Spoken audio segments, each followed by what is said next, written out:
everyone, I'm Rachel Tetley, author of Guardian of the Underworld.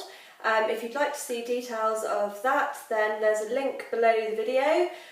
You can find the book on amazon.com or amazon.co.uk, and it's a children's adventure story. So today I'm going to show you how to make a New York cheesecake, and this is the easiest recipe in the world and definitely the best. So all the ingredients for the recipe are also underneath the video, and let's begin. So we need to start with the base, and for the base it's digestive biscuits and butter. So I'm going to be using 15 digestive biscuits,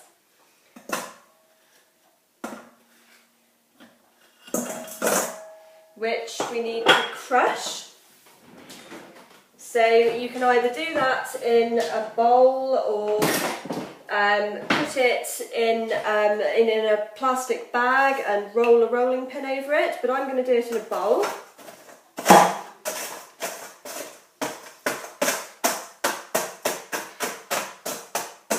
And I'm just using a rolling pin.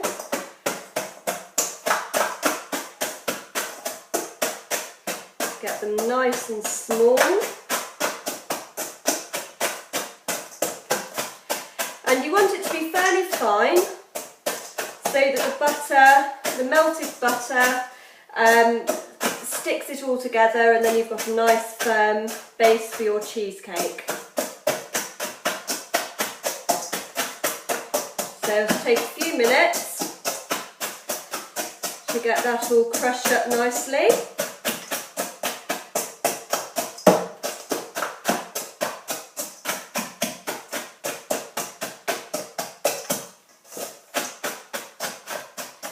And I think whilst I've finished that, I'm going to melt some butter. So you want about 3 ounces of butter. I like to use salted butter, but that's totally down to your tastes, your preference.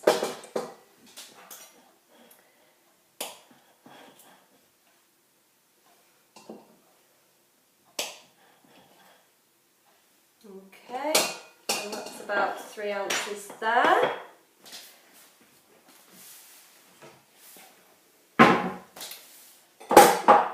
And I'm just going to put that in the microwave so that it can melt whilst I'm doing the rest of the biscuits.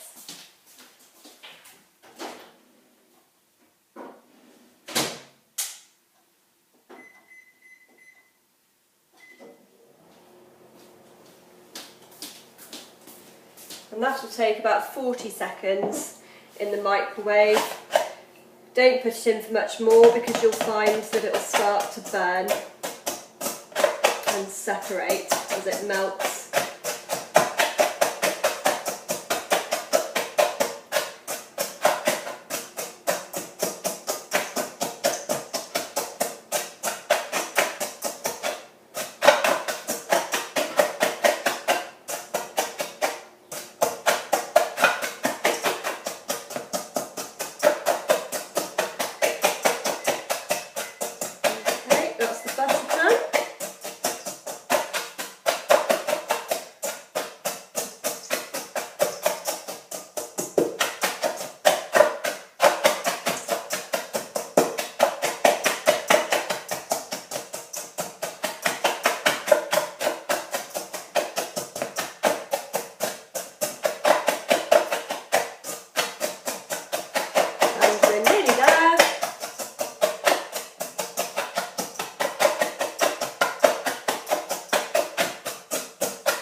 actually proving to be a pretty good workout, I would say.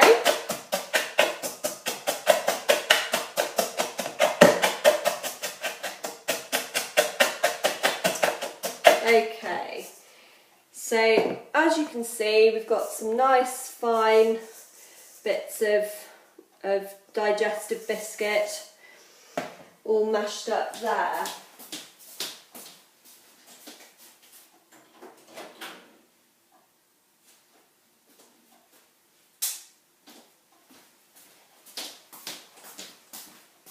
So I'm going to tip my melted butter all in with that and give it a nice stir.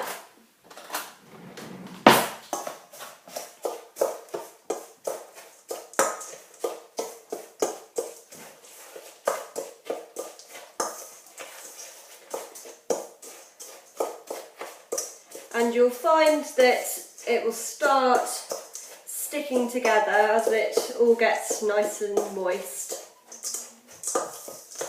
So make sure that it's all covered.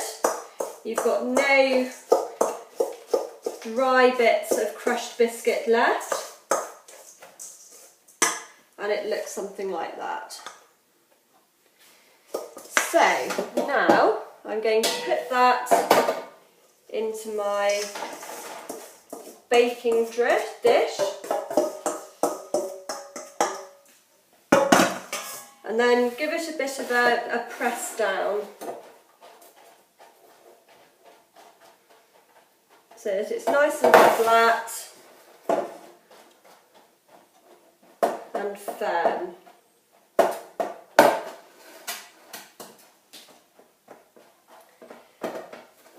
Now I would put that in the oven for about 10 minutes at 220 degrees Celsius. So I'm going to do that now.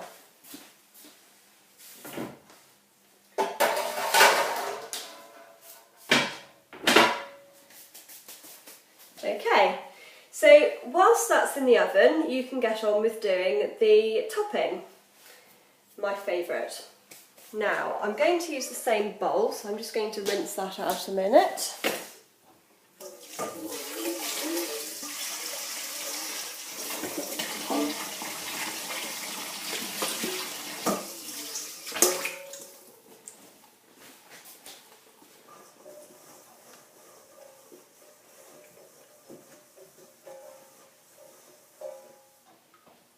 Okay, and I'm going to start with 2.5 tubs of cream cheese.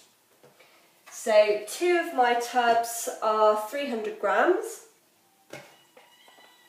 The other one's 200, but it can be roughly speaking. So it's going to work out at, you're aiming for about 675 grams.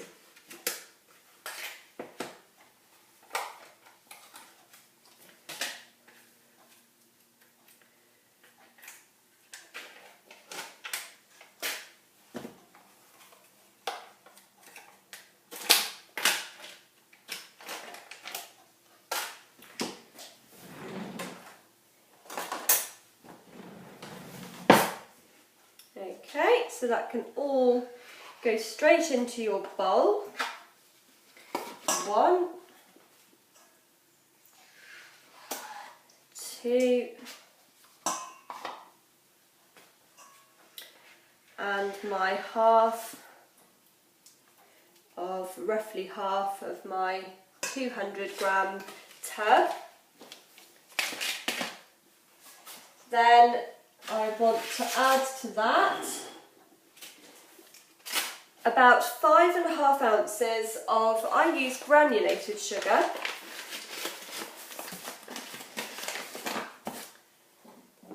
Get my measurements. 5.5.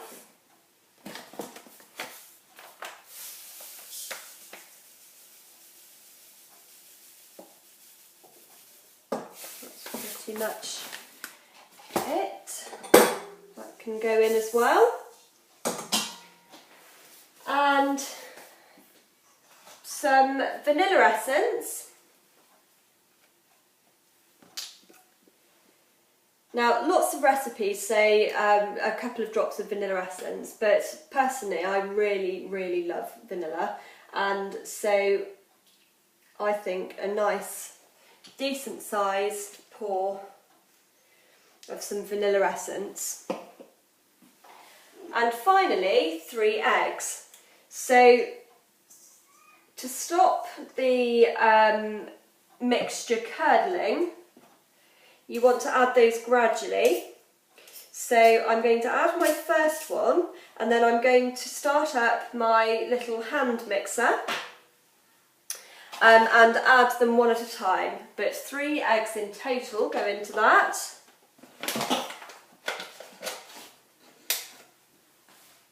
Okay, first one.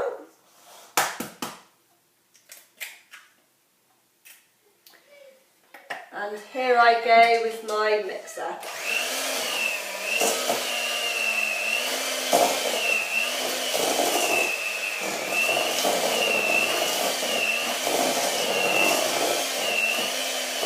And that's looking lovely and creamy, resembling whipped cream, I would say, at this stage. So in goes my second egg.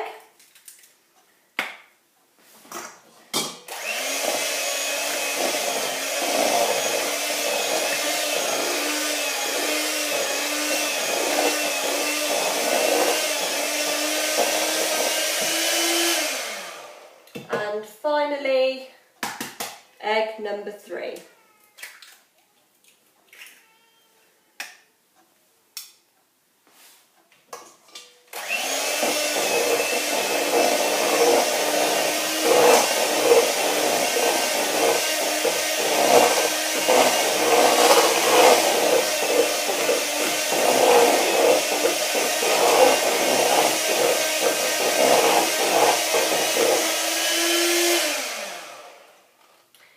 Good. Now, whenever I bake anything new from a recipe book that I'm following, I never know what sort of consistency I'm looking for. So I'm going to get a spoon and show you exactly what it looks like. So it's not running off the spoon. I would say that that's gloopy, but nicely mixed. I don't know if you can see that there.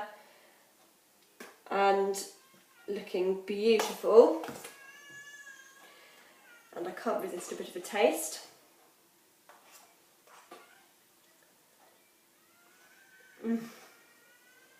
Gorgeous.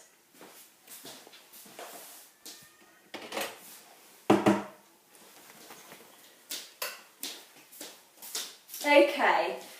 Now, I'm going to check my biscuit base, because that's the one thing that if you overdo it, do it for a little bit too long, then it will start to go brown and just taste that little bit of a burnt tinge to it. So you do want to be careful about that.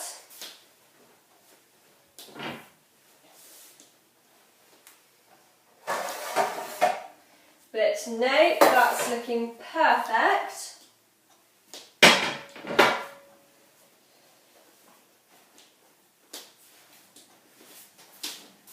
And just to show you my worktop saver down there. Okay. By the way, I'm using one of these silicone baking dishes, which I think are absolutely excellent, and I'm all for traditional methods and a nice thick heavy bakeware. But actually, I think these silicone dishes are just fantastic, particularly when you're baking things that are sticky, like flapjack, for instance, that gets really stuck onto the sides, and often you have to wait until it cools before you can start cutting it up, because otherwise it's just too loose and you can't keep a shape to it. But then it really starts to stick to the edges, and it's a total nightmare. So these silicone dishes are absolutely superb for that, and you can just pull anything away from the edges really easily. No more chiselling with a hammer and a knife to try and get it away from the edges, and it's brilliant for things that you want to keep a nice shape to as well, that are quite delicate, like the cheesecake. So there's my biscuit base, looking nice and golden brown. And I'm just going to now add my topping to that.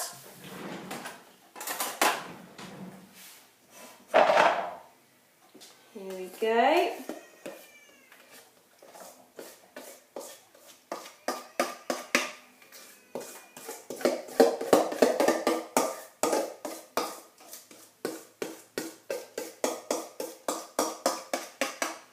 Now the other silicone product which I think is just absolutely excellent is, if I can find it here,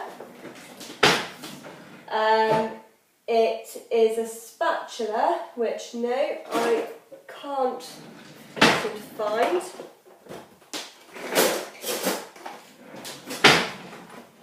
Ah, here we go. Right, so it's a spatula and it's just brilliant for scraping out bowls of mixture of cake mix and anything similar to that, and it just does a really, really good job of pulling everything away from the sides. So if you don't want to go and invest in some silicone bakeware, but you don't have one of these, I would say this is definitely a really good thing to buy. So, I'm going to make that nice and smooth.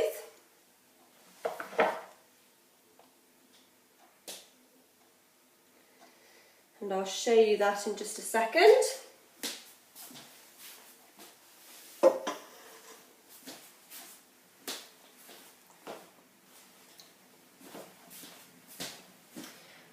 I've had a cheeky taste again off the spatula,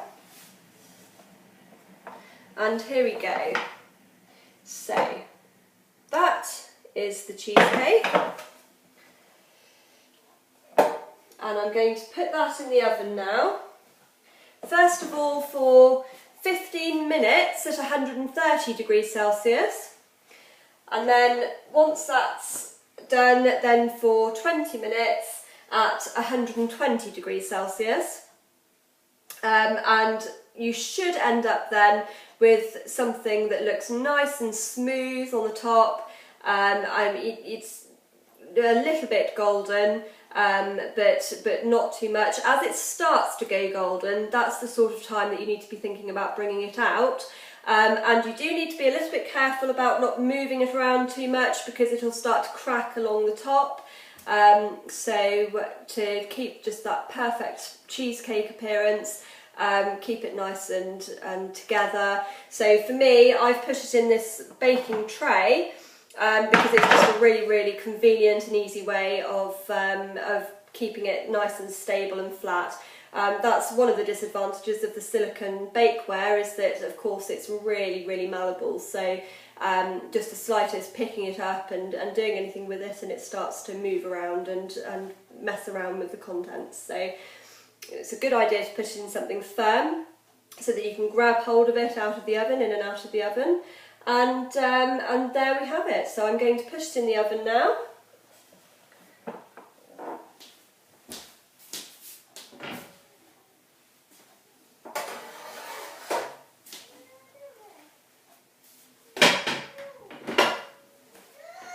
Now, I'm actually using an Arga to cook this, so I'm not being particularly scientific on the timings, despite telling you quite accurately what you should do. I'm a great believer in things not needing to be very, very accurate, and but equally there's a bit of knowing what sort of things to look out for to be able to achieve that without having precise times and precise heats. So that's why I've told you. But for me, I'm just going to stick it in the Arga, and then I'll probably think about checking it in about 20 minutes time. I don't even have a thermostat on the Arga, so I have no idea what temperature it is, but I mean it's going to be roughly around the 150 degrees Celsius mark-ish, and obviously I know what to look out for, so that's going to be absolutely fine for me.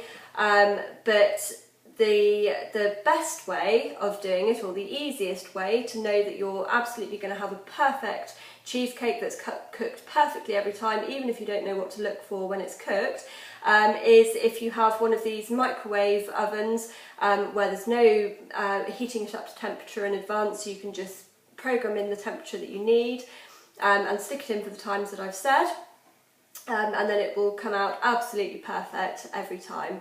But if you don't, then don't worry, it's trial and error, and just keep having a quick check and seeing what it looks like. And it just starts to have a little bit of a bit like if you were to heat milk in a saucepan and then leave it to start cooling, and it starts to develop that film on the top. That's the kind of thing you're looking for with the cheesecake as well. And you can also look for it starting to go a little bit brown and just very slightly starting to turn, and that also is a good indication that it's done and you can take it out. So that's that, and we'll see what it looks like in a few minutes' time.